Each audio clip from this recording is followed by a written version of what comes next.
Hello, and welcome to What's Happening in Myanmar, a weekly show from the Frontier Myanmar podcast family. I'm your host, Luke Corbin. It's Friday, February 28, and today on episode 17, we have two separate guests. First, we are joined by an unnamed Rohingya youth currently living in Sittwe, Rakhine State. His voice has been disguised, and he also declined to use a pseudonym. Security concerns are very real in Sittwe right now, and even accessing the internet to be able to do an interview is risky. So we really thank that guest for joining us. That interview, where we discussed the situation on the ground in Sittwe, was recorded on Wednesday this week. Our second guest is Ko Kyaw Naing, an employee since 2012 of a civil society organisation in Rakhine State.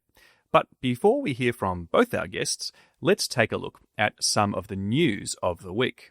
Remember, you can get daily updates on all these stories and more by subscribing to Frontier Myanmar's daily briefing newsletter.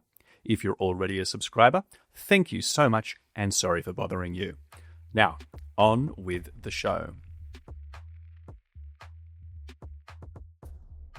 The next chapter in the control of the important Asia Highway Road looks to be fought not with boots on the ground, but by rotors in the sky. The Myanmar military has been hoarding hundreds of Turkish-made drones across bases in Rakhine State in preparation for a renewed offensive pushing east towards Myawaddy, the Karen Information Centre reported this week. The military's Aungzia operation, sent last year to retake control of the road, trade, and then Myawaddy, has been stymied for months. However, the military's drone activity has been increasing recently, and these new drones will significantly increase the pressure on the resistance group's control of the road. It's also quickly worth noting on drones that, according to Jane's intelligence this week, the Myanmar military has begun adapting forward-looking infrared systems for its tactical attack drones. It's known that these have so far been deployed in the battle for Burma. Likely supplied with assistance from Russia, which sold upgraded surveillance drones to Myanmar in 2024, this new development will pose a challenge to the nighttime combat and logistical operations of resistance forces. And elsewhere in Rakhine State this week, thousands of foreign workers have apparently been freed from scam compounds, the vast majority from compounds in Myawaddy Township.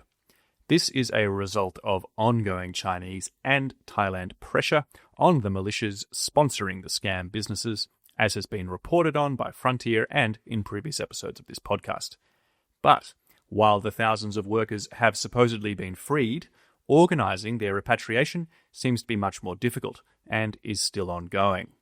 According to Thai news agencies, over 4,000 of the workers leaving the area are Chinese, with a few thousand more belonging to over 25 other nationalities. As the military's State Administration Council held diplomatic meetings this week in Naypyidaw with the Russian Economic Development Minister and separately the Thailand Foreign Minister, its military airstrikes continued to target civilian gatherings. 2 separate weddings in Sagaing and Magway regions were attacked by air this week. All in all, at least 29 civilians were killed by military bombs across the country, including at least 5 children.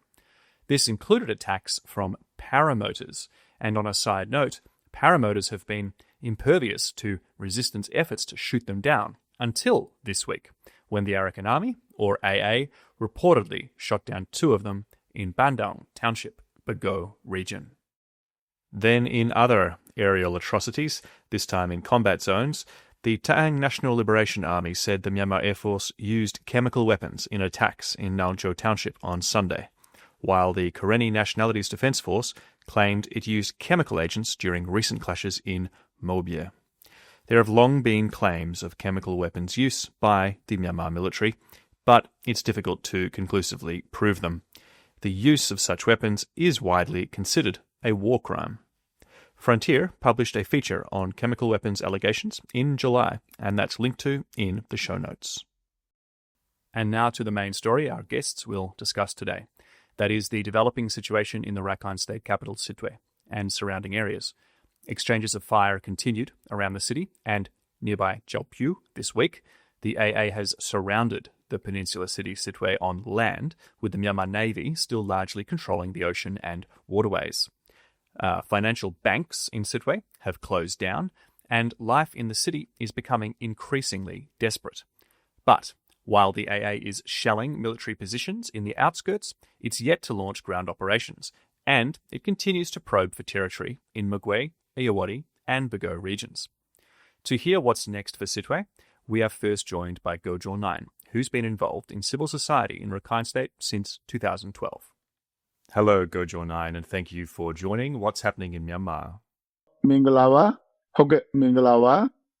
So as mentioned, the Arakan Army has now captured most of Rakhine State, and it is besieging the city of Sittwe. So I wanted to hear from you. What's your perspective on the attack on Sittwe from outside the city?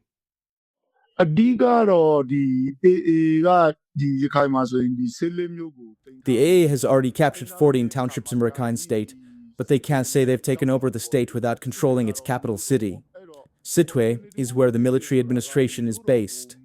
Nearby Sittwe, the Arakan Army is mostly based in Bonajun, where they have heavy weapons to fire at Sittwe. They're aiming for the SAC administration centers. The view is that if they don't hit these and the SAC feels safe, it will only carry out more airstrikes. And it's already bombing the surrounding villages every day. So the AA has announced that it's going to capture Sittwe, but the many civilians trapped there are a challenge. Not just IDPs and those who can't leave, but there's also raging families and government staff still there. Then some people are stuck in the neighboring townships like Ratadam, Onajom, Taukdo. These are areas that the AA controls. But because the SAC cuts off whatever transport routes it can, these people also feel insecure. The nature of artillery firing is, it's indiscriminate, it's not precise. And then civilians often move around to find safety. But this doesn't mean it will be fundamentally difficult to capture Sittwe. The SAC doesn't have enough boots on the ground to protect it. So they're relying on the Navy to reinforce the town with fire support. I don't think it will be effective, though. Remember, the AA was able to capture the Maungshri Navy headquarters near Dandwe. And in Jiaopyu, at the Danyawadi Navy headquarters, the SAC's using both air and Navy support to defend it against attacks. But I think if the AA goes in on the ground there too, the SAC troops will surrender. Their morale is really low by now. They don't want to fight anymore. They feel like the military's just collapsing. They're fighting against their will in Rakhine State, just like in other states and regions. For these reasons, I predict that Sittwe will fall under the AA before the end of this year. Thank you for that. Okay, given you think that, what about this victory in Sittwe? Would it come at the expense of taking Jiaopyu or more territory in Mugwe, Bago, Irrawaddy? What do you think are the AA's order of priorities? They'll keep pressuring and fighting at both Sittwe and Jiaopyu simultaneously. Jiaopyu is like the second capital city.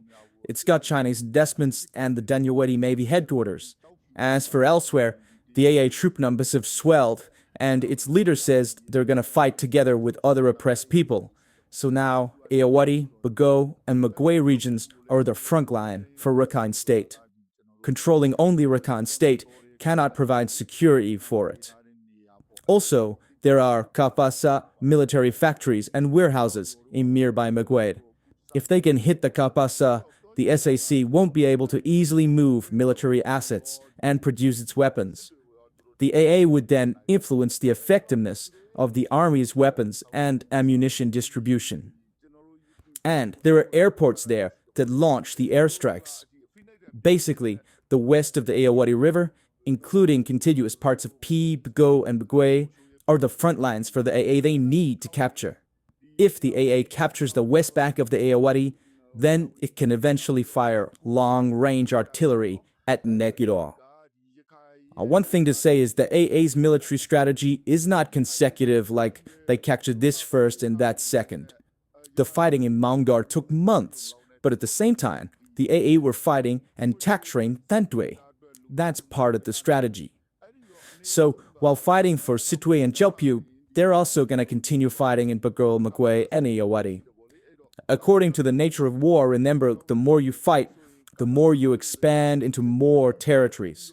And in these new frontline areas, the AA is actually not alone. They have allies. There are also many People's Defense Forces there, and the AA is going to try to involve them to threaten Nekiro. Thank you, Ko Kyaw Naing, for all those comments about the military side. I wanted to ask you as well about the administration in the areas that the AA controls. You know, we saw the AA produce really slick victory videos when they won battles in Maungdaw and An, but we haven't seen anything like that promoting their administration on the ground. There's also quite limited media coverage in the state.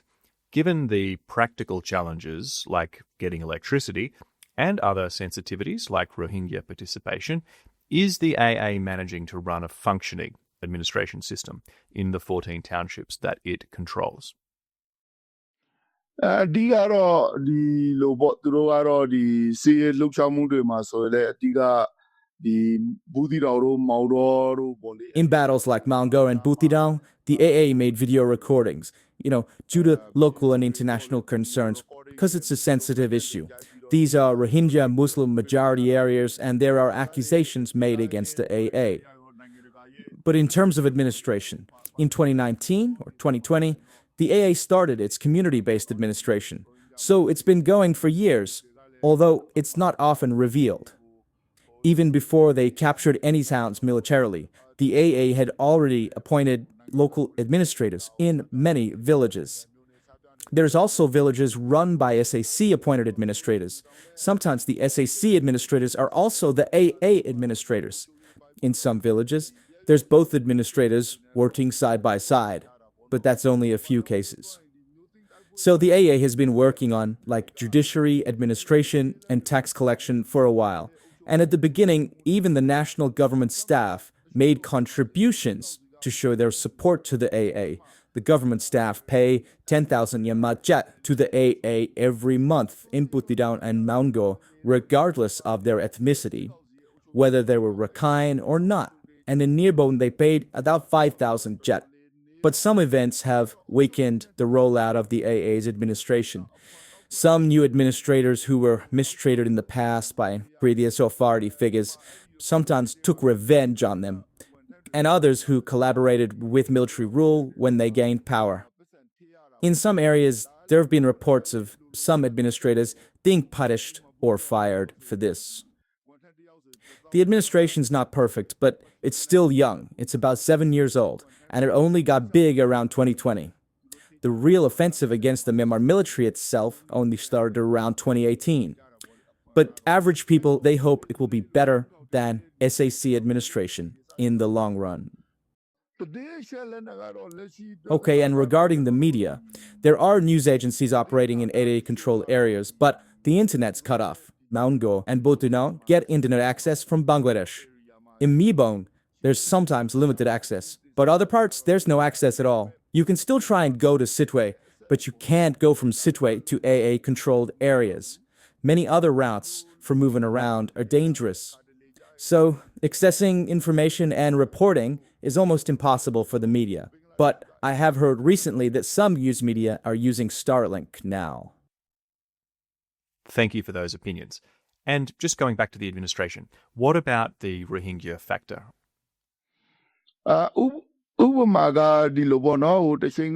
Well, in the past, it's important to remember in Butidang and Maungdaw, Rohingya people never had a chance to administrate their majority areas, regardless of the number of households there.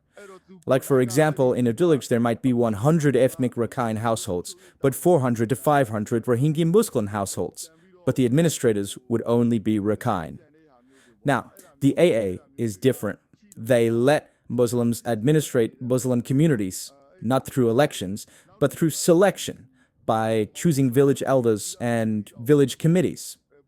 I think that Rohingya Muslims appreciate this, as they've never successfully administrated their own communities under previous Myanmar regimes. Ko Kyaw Naing, you've been involved in civil society, Rakhine State, for over a decade. We're not going to name the organisations you've worked for, but given your experience, how do you see this new phase of conflict and governance in Arakan? What questions do you ask yourself and the people around you? အဓိကတော့ဒီ UL ULA နဲ့ပတ်သက်လာရင်တော့တချို့ Yeah, foreigners often ask me, what's the Arakan dream? My understanding is that it means self-determination. Executive, lawmaking, and the judiciary need to be under the hands of the Arakan people. One challenge for the AA is how long does its military need to survive for it to be able to consolidate control? If it survives long enough, what's the game plan? Will they achieve a status like the WA? The SAC occasionally pushes for peace talks with the armies it's fighting, but whenever it does so, it increases the number of airstrikes. How can the AA consolidate control if there's even more airstrikes? The Rakhine crisis is sensitive, especially regarding the Rohingya. So even now, the international community is discussing with Bangladesh about the repatriation of the Rohingya. And how can the AA deal with that and address international concerns? I think the Rohingya in general favor AA administration. They know they've lived and coexisted with Rakhine people for ages. They share a long history, especially people in villages of Nyau, Nyabon, Bonaju, Japdor, and Butidam. But as for Maungdor, especially those who now live in the camps on the Bangladesh side, the question is whether they dare to come back, and if they do, who would guarantee whose security and provide assistance for their livelihoods. These days, the AA's military success is widely recognized across Myanmar and internationally. On the administration side, although it's not perfect, they're trying to improve by providing trainings for administrators and appointing legal experts to serve and provide judiciary training. But because of all these complexities I'd mentioned, some people do question the AA's ability to administrate the state in the long term. Yeah, Rakhine State remains incredibly complicated. And we really appreciate you here on what's happening in Myanmar, you coming on the show, providing your ideas and opinions, and doing so honestly. So thank you for coming on the show, and we hope to have you back again. ဟုတ်ကျေးဇူးပါဟုတ်ကဲ့ပါဝင်ခင်ရတာလေးကျေးဇူးတင်ပါတယ် Thank you for the opportunity to join the podcast. Given the news, the continuing pressure on Sittwe, I think it's important to complement all of that perspective from Ko Kyaw Naing on the broader elements of the conflict in Rakhine State. It's important to complement that with the voices, the experiences of people on the ground. And we're really lucky to have an interview this week with an unnamed Rohingya youth who's currently in Sittwe. Now, this person's voice has been disguised and they're not using a pseudonym. So we really thank that guest for joining us, as mentioned at the top of the show. Now, this interview was recorded on Wednesday this week. But before we get into it, I just want to remind listeners that we have some great new content on the Frontier website this week. Sai Lat has published an opinion piece arguing that ASEAN still has a role to play in solving Myanmar's crisis, if it widens the scope of its roadmap. There's also feature stories on basic goods shortages in Tarantai and the State Administration Council's ongoing censorship of the creative industries in Myanmar. So check them out and let us know what you think. And don't forget that Frontier also has another podcast named Do Adan, which means Our Voice. It's a human rights themed podcast in the English and Burmese languages. So search for that in any of your podcast apps. Now, let's begin our interview. I started by asking our guest about the humanitarian situation inside Sittwe right now.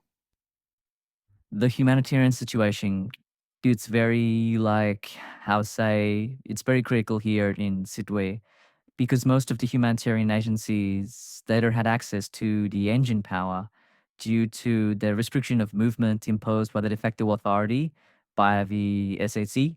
The SEC also doesn't grant travel authorization for any humanitarian agencies because of the MOU issue. Because the MOU that was newly issued by the SAC is really, how to say, it's very dangerous for humanitarian agencies to follow all the, all the points issued in that MOU. Most of them, yeah, actually, almost all humanitarian agencies, they've requested the SAC to review this MOU and to edit, if possible, some points. So most of the humanitarian agencies don't have or don't follow these MOUs, so they don't do anything. They don't have any permission to run humanitarian activities in the camps. One of the essential humanitarian assistances is food assistance, but the US aid budget freeze is really impacting many humanitarian agencies here who are working in the field, not only for Rohingya IDPs but also Rakhine IDPs. The US funding freeze impacted all vulnerable people, including humanitarian agencies, and IDPs, and black setting activities and non-black setting activities. So, especially regarding the food assistance, the WFP World Food Program, they needed to reduce 30% of the quantity of the food that they provided from their budget. Like, for example, a person used to be provided with 50,000 Myanmar kyat per month, but now it's reduced. Per month, it's like from 50,000 kyat down to 35,000 kyat. This is due to the US aid budget freeze. And the IDPs, I think all the IDPs, they don't have any work, they don't have any job here, there's no job accessibilities, and also the restriction of movement. And then the situation's been getting worse day by day since the resumption of the attack, the fighting between the Arakan Army and Myanmar military forces. So all the IMPs depend on the food assistance they regularly get from WFP. So it's really critical now, and they're going to face starvation and hunger. And in the downtown, I mean, outside the camps, for other people that are living in Sittwe, what's the military presence like? Do you hear shelling?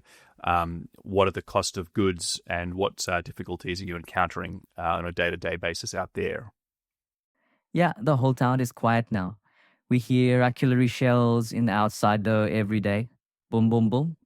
There's very little movement on the road because nobody will go out without any urgent matter.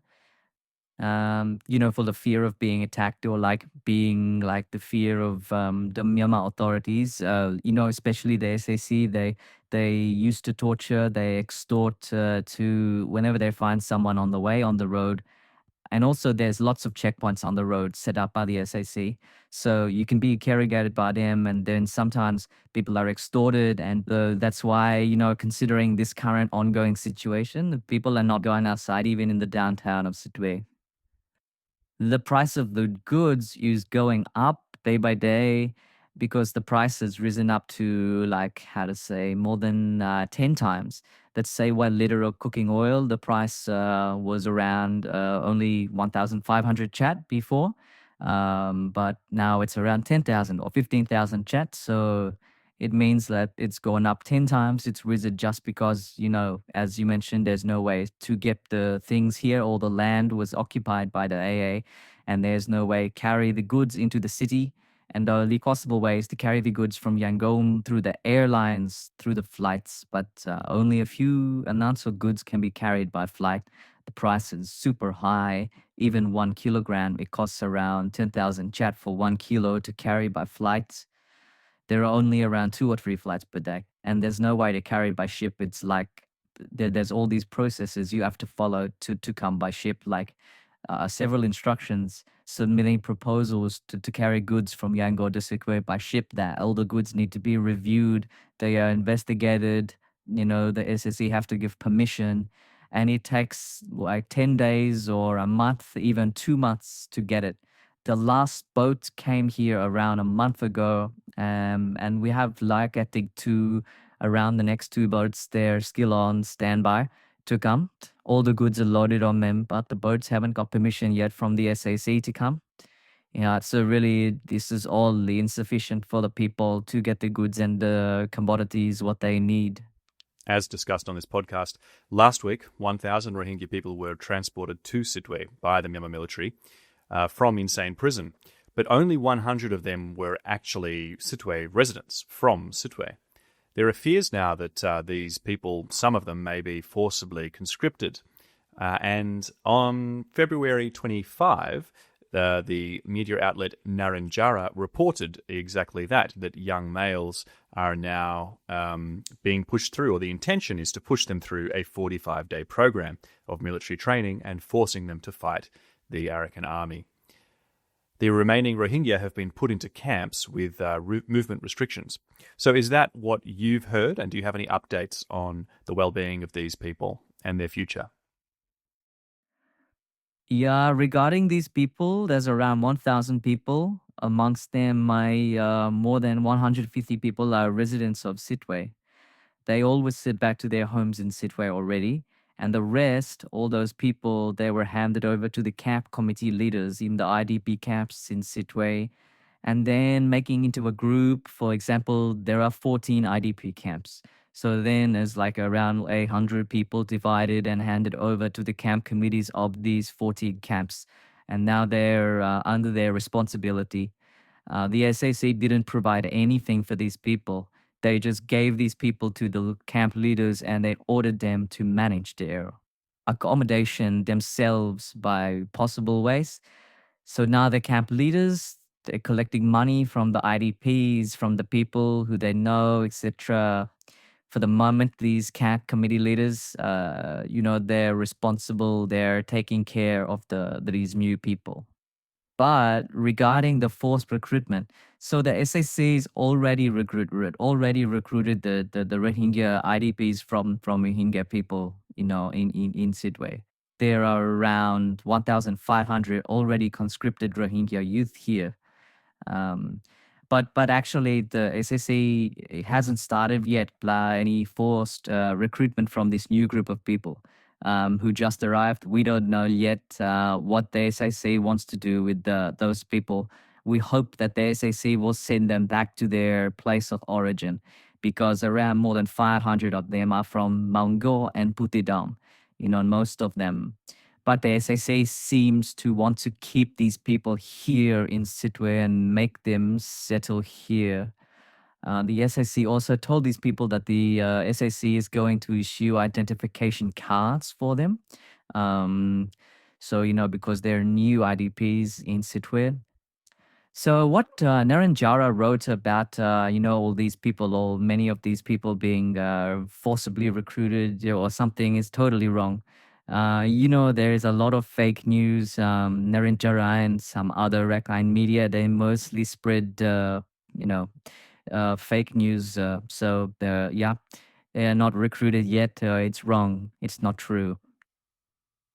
Well, thank you for clearing that up. The next question is, I think, quite a basic one, but an important one, especially to hear from your perspective there inside the city.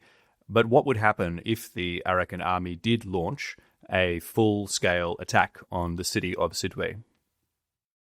If the army really attacks Sittwe, then it will be unimaginable. The situation would be the worst. There's no way to take shelter here in Sittwe. It's a separate area. There's no border area for Sittwe people to go and take shelter. There would be mass dying, mass death due to the impact of the fighting. Let's say even accidentally, if any shelling happens in IDP camps, then there will be lots of people who will die.